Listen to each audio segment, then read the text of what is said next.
সবাইকে স্বাগত। আপনারা যারা পরীক্ষা দিবেন আপনাদের পরীক্ষাটি লিখিত হবে। আমি আবারও বলতেছি, আপনারা যারা পরীক্ষা দিবেন আপনাদের পরীক্ষাটি লিখিত হবে।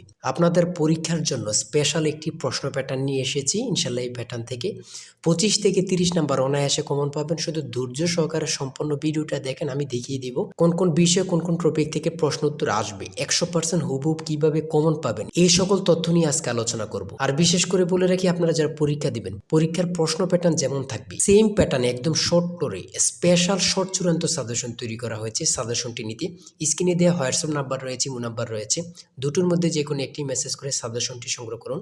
সাজেশনের মূল্য মাত্র 100 টাকা। আমি বলি অবশ্যই যারা যারা পরীক্ষা দিবেন প্রত্যেকে সাজেশনটি সংগ্রহ করবেন। যারা চাকরির কারণে, কাজের কারণে অথবা পড়ালেখা একটু দুর্বল, প্রত্যেকে সাজেশনটি সংগ্রহ করবেন। ইনশাল্লাহ আপনারা পরীক্ষায় পাশ করবেন। আমি আবারও বলি, একদম শর্ট স্পেশাল চূড়ান্ত সাজেশন পাবেন। আমাদের সাজেশনটি পড়লেই যথেষ্ট। সাজেশনের বাইরে আপনাকে আর কিছুই পড়তে হবে না। আমি মূল কথায় চলে আসছি। প্রথমে থাকবে কি, এখানে প্রথমে থাকবে সাধারণ জ্ঞান। যেমন এখানে রয়েছে বিদ্রোহী কবিতার রুচিও থাকে, কাজী নজরুল ইসলাম। কতটা গুরুত্বপূর্ণ শুধু আপনারাই বুঝতেছেন। রবীন্দ্রনাথ ঠাকুর কত সালে নোবেল পুরস্কার পান, এটা কত গুরুত্বপূর্ণ আল্লাহ ছাড়া কেউ জানে না। 1913 সালে কত পরীক্ষা আসছে, সেটা আল্লাহ ছাড়া কেউ জানে না। 3 নম্বরে রয়েছে বাংলা সাহিত্য। সাহিত্য সম্রাট বলা হয় কাকে? বাংলা সাহিত্যে সাহিত্য সম্রাট কাকে বলা হয়? বঙ্কিমচন্দ্র চট্টোপাধ্যায়কে। তারপরে রয়েছে 4 নম্বরে বাংলা ভাষায় প্রচলিত 2টি চীনা শব্দ লিখুন। চীনা শব্দ লিখেন, অর্থাৎ আমরা যে ভাষাগুলো প্রতিনিয়ত বলতেছি এই 2টা ভাষা, যেমন চা, চিনি, যেমন এগুলো আমরা মনে করতেছি অনেকে যে এগুলো বাংলা না, এগুলো বাংলা শব্দ না, এগুলো হচ্ছে চীনা শব্দ। ঠিক আছে। বাংলা ভাষায় শব্দসমূহ অর্থ অনুসারে কত প্রকার? 3 প্রকার। বাংলা ভাষার শব্দসমূহ অর্থ অনুসারে কত প্রকার? 3 প্রকার। সন্ধি বিচ্ছেদ থেকে থাকবে। দেখেন, সন্ধি বিচ্ছেদ থেকে আমি যে প্রশ্ন উত্তরগুলো নিয়ে এসেছি এগুলো খুবই গুরুত্বপূর্ণ, আপনাদের পরীক্ষা আসবে। ঠিক আছে। সন্ধি বিচ্ছেদ থেকে দেখেন হিমালয়, গবেষণা, পরীক্ষা, দিগন্ত, এখান থেকে আপনারা 2 মার্ক কমন পাবেন। এই সন্ধি বিচ্ছেদ থেকে আমি বলে দিলাম। তাই বলি অবশ্যই আমাদের চ্যানেলটি সাবস্ক্রাইব ও পেজটি ফলো দিয়ে রাখবেন। কেন? পরীক্ষার নোটিশ, পরীক্ষার রেজাল্ট, পরীক্ষার প্রশ্ন সমাধান, যাবতীয় সকল তথ্য সবার আগে আমরা ভিডিও আপলোড দিয়ে রাখি। আপনি যদি চ্যানেলটি সাবস্ক্রাইব, পেজটি ফলো দিয়ে রাখেন, সবার আগে চলে যাবে আপনার কাছে নোটিফিকেশন।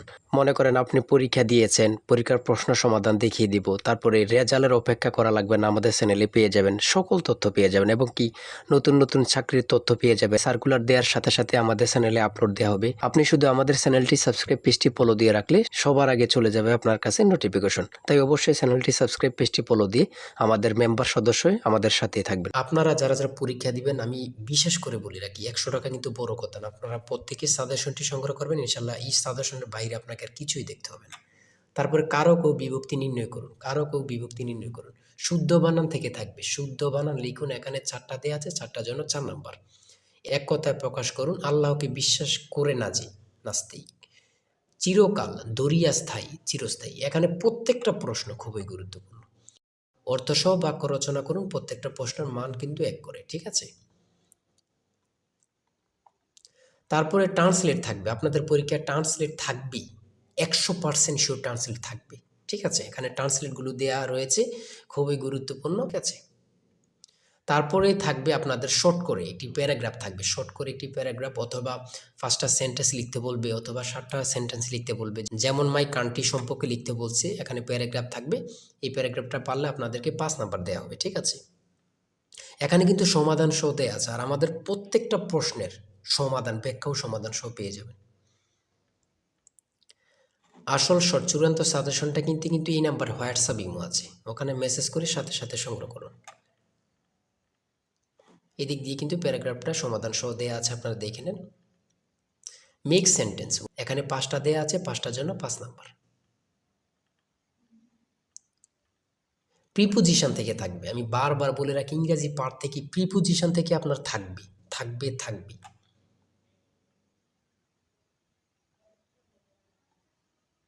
দেখেন, প্রত্যেকটা প্রশ্ন কিন্তু আমাদের খুবই গুরুত্বপূর্ণ। সিলিন্ডারের বিডিসি এবং টিডিসি বলতে কি বোঝায়? এই যে আমরা সিলিন্ডার ব্যবহার করি, এগুলো সম্পর্কে আসছে। ইঞ্জিন ঠান্ডা করার প্রক্রিয়া কত প্রকার ও কী কী? ইঞ্জিন ঠান্ডা করার প্রক্রিয়া কত প্রকার, কী কী? 2 প্রকার, একটা হচ্ছে বায়ু প্রবাহ আর একটা হচ্ছে তরল প্রবাহ। হ্যাঁ। তারপরে গণিত থেকে রয়েছে 35 লিটার অকটেন ও পেট্রোল মিশ্রণে পেট্রোল ও অকটেনের অনুপাত 4:3। এতে আর কত অকটেন মিশালে পেট্রোল ও অকটেনের অনুপাত 4:5 হবে। এখানে প্রত্যেকটা প্রশ্নের কিন্তু সমাধান সহ দেয়া আছে, ব্যাখ্যা সহকারে সমাধান সহ দেয়া আছে। জ্বালানি তেলের মূল্য 25% বৃদ্ধি পাওয়ায়, এই প্রশ্নটা কত পরীক্ষায় যে আসছে আল্লাহ ছাড়া কেউ জানে না। বৃদ্ধি পাওয়ায় তেলের ব্যবহার এমনভাবে কমানো হলো যেন তেল বাবদ ব্যয় বৃদ্ধি পেল না। গাড়ির মালিক তেলের ব্যবহার শতকরা কত কমালো? এখানে দেখছেন কতটা গুরুত্বপূর্ণ। এখানে কিন্তু সমাধান সহ দেওয়া আছে, আপনারা দেখে নিন। প্রত্যেকটা গণিত প্রশ্নের মান কিন্তু পাস করে, প্রত্যেকটা গণিত প্রশ্নের মান কিন্তু পাস করে, ঠিক আছে। 20 নম্বরে রয়েছে বাংলাদেশের দীর্ঘতম নদীর নাম কি? খুবই গুরুত্বপূর্ণ। বাংলাদেশের দীর্ঘতম নদীর নাম হচ্ছে পদ্মা। জনসংখ্যা বিবেচনায় মুসলিম বেশি, ক্ষুদ্রতম দেশ কোনটি? মালদ্বীপ। আপনাদের পরীক্ষায় এটা আসবে, যান বলে দিলাম। তারপরে এদিক দিয়ে রয়েছে 22 নম্বরে, কোন সুলতান 17 বার ভারত আক্রমণ করেন? কোন সুলতান 17 বার ভারত আক্রমণ করেন? এটা খুবই গুরুত্বপূর্ণ। সুলতান মাহমুদ। 60 গম্বুজ মসজিদ কোন জেলা অবস্থিত? বাগেরহাট। 60 গম্বুজ মসজিদ কোন জেলা অবস্থিত? বাগেরহাট। এই প্রশ্নটা কিন্তু চাকরির পরীক্ষা এখন অ্যাভেলেবেল আসতেছে, ঠিক আছে। বাংলাদেশ বিমানের স্লোগান কি? বাংলাদেশ বিমানের স্লোগান কি? আকাশে শান্তির নীড়, আকাশে শান্তির নীড়। গণচীনের প্রতিষ্ঠাতা কি? গণচীনের প্রতিষ্ঠাতা হচ্ছে মাও সেতুং, মাও সেতুং। আধুনিক মালয়েশিয়ার প্রতিষ্ঠাকে, আধুনিক মালয়েশিয়ার প্রতিষ্ঠাতাকে? Mahathir Mohamad, Mahathir Mohamad. BRTA, BRTA এর পূর্ণরূপ কি? Bangladesh road transport authority, Bangladesh road transport authority. পূর্ণরূপ থেকে আপনাদের প্রশ্ন উত্তর থাকবে, এটা ধরে নেন, ঠিক আছে, আমি বলে রাখি। তারপরে 29 নম্বরে রয়েছে বাংলাদেশের চিংড়ি সম্পদকে কি বলা হয়? হোয়াইট গোল্ড, যেটা সাদা সোনা। বাংলাদেশের চিংড়ি সম্পদকে কি বলা হয়? হোয়াইট গোল্ড, সাদা সোনা। এই প্রশ্নটি আপনাদের পরীক্ষা আসবে, যান বলে দিলাম। তারপরে 30 নম্বরে রয়েছে নীল নদের দেশ কোনটি? নীল নদের দেশ কোনটি? মিশর। নীল নদের দেশ কোনটি? মিশর। দুটি ইলেকট্রিক গাড়ির নাম বলো, দুটি ইলেকট্রিক গাড়ির নাম বলো। বাংলাদেশের রেলওয়ে কয়টি অঞ্চলে বিভক্ত? বাংলাদেশের রেলওয়ে কয়টি অঞ্চলে বিভক্ত? দুটি। তারপরে রয়েছে পরিবিবির মাজার কোথায় অবস্থিত? পরিবিবির মাজার কোথায় অবস্থিত? লালবাগ কেল্লা, ঢাকা। পরিবিবির মাজার কোথায় অবস্থিত? লালবাগ কেল্লা, ঢাকা। চলন বিল কোন জেলা অবস্থিত? চলন বিল কোন কোন জেলা অবস্থিত? নাটোর, সিরাজগঞ্জ, পাবনা। চলন বিল কোন কোন জেলা অবস্থিত?